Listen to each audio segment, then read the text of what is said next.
Hai hai, Assalamualaikum warahmatullahi wabarakatuh.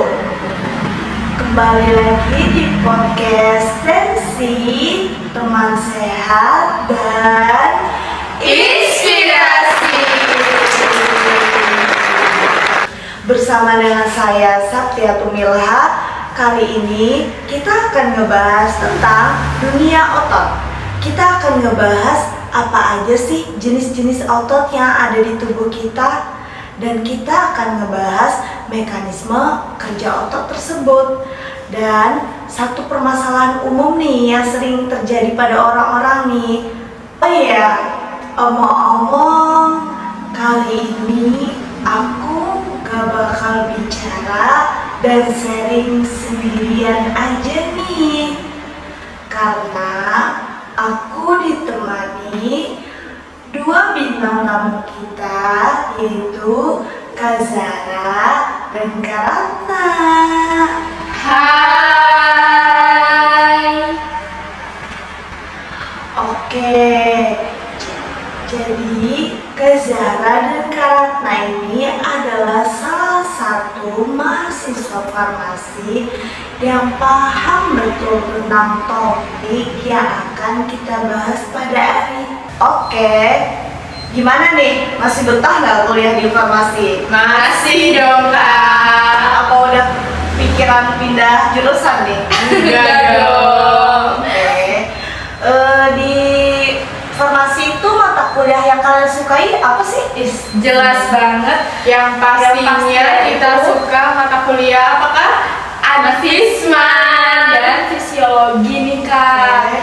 Kalau boleh tahu itu belajar tentang apa ya, Kak? Jadi di matkul itu kita belajar bagaimana sel bekerja, ada struktur apa saja yang ada di dalam sel. Nggak cuma itu loh, Kak, ada rangka-rangka juga nih, terus organ-organ dan fungsi-fungsinya banyak sih, Kak. Dan pasti itu seru banget sih ya, Kak. Iya, seru banget, Kak. Siap deh. Nih, kalian kan baru semester awal ya? Iya. Jadi praktikum apa sih yang udah kalian jalani selama ini? Untuk praktikum kita ada 3 praktikum ya, Kak, yang udah kita lakuin. Yang pertama ada botani, yang kedua ada kimia farmasi dasar, dan yang ketiga ada advisman nih, Kak. Oke. Wah, seru banget ya, Kak ya? Iya dong, pastinya. Kebawa nggak rasa capek-capeknya itu? Capek sih pasti ada ya, Kak. Iya. Cuman pasti kita bikin happy dan bikin senang aja. Oke, baik. Kita mulai aja ya, Kak ya? Boleh. Oke. Jadi Kak, boleh kasih tahu nggak apa aja sih jenis-jenis otot yang ada di tubuh kita itu? Baik, Kak, jenis-jenis otot yang ada pada tubuh kita itu ada 3 macam ya, Kak.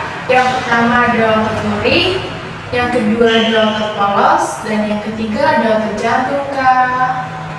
Nah, jadi ini Kak, untuk otot lurik itu tempatnya menempel pada rangka.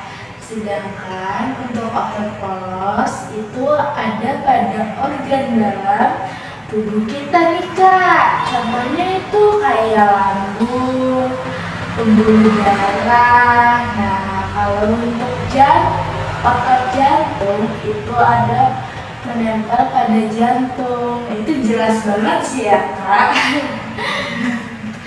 Nah, untuk bentuk sel pada otot lurik itu memanjang, silindris, dan ujungnya tumpul. Dan pada otot polos itu berbentuk memanjang, gelendong, dan ujungnya lancip, Kak. Sedangkan pada otot jantung itu berbentuk memanjang, silindris, dan sel-selnya itu bercabang dan menyatu, Kak. Oke. Wah, menarik sekali ya, Kak ya. Nah, kalau boleh tahu tuh, Kak, bagaimana sih mekanisme kontraksi pada otot dan apa aja yang terjadi di sel-sel tersebut ketika mereka berkontraksi? Nah, pertanyaan yang Bagus banget nih Kak. Jadi mekanisme kontraksi otot itu didasarkan pada teori filamen geser. Proses ini itu melibatkan dua protein utama nih Kak, yaitu aktin dan miosin yang saling berinteraksi di dalam saraf otot Kak. Jadi ada juga stimulus saraf. Kontraksinya itu dimulai ketika otot menerima sinyal dari sistem saraf berupa impuls listrik yang dilepaskan oleh neuron motorik Kak. Pelepasan ion kalsium impuls saraf tersebut merangsang pelepasan ion kalsium dari retikulum sarkoplasma di dalam sel otot Kak. Nah, untuk ion kalsium itu memungkinkan miosin untuk mengikat aktin sehingga membentuk jembatan silang. Dan pada untuk gerakan filamen, miosin ini menarik filamen aktin sehingga menyebabkan kontraksi Kak. Sehingga filamen miosin dan aktin ini saling bergeser, dan inilah yang menyebabkan otot itu memendek dan menyebabkan kontraksi Kak. Dan pada pengakhirannya setelah stimulus itu berhenti, ia dikembalikan ke retikulum sarkoplasma dan otot kembali kepada posisi yang relaksasi nih teman-teman. Oke, ternyata udah serumit itu ya guys ya. Nah, kalau ngomongin otot nih, pasti udah gak pada asing nih sama masalah yang satu ini nih, kram otot. Tuh, gimana sih Kak? Kok bisa kram otot itu terjadi pada tubuh kita?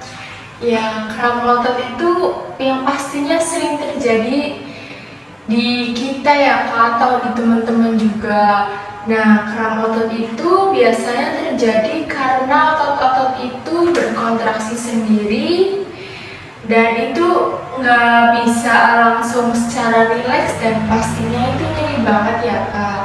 Biasanya itu disebabkan karena kita kurang minum air putih dan kita terlalu olahraga berat.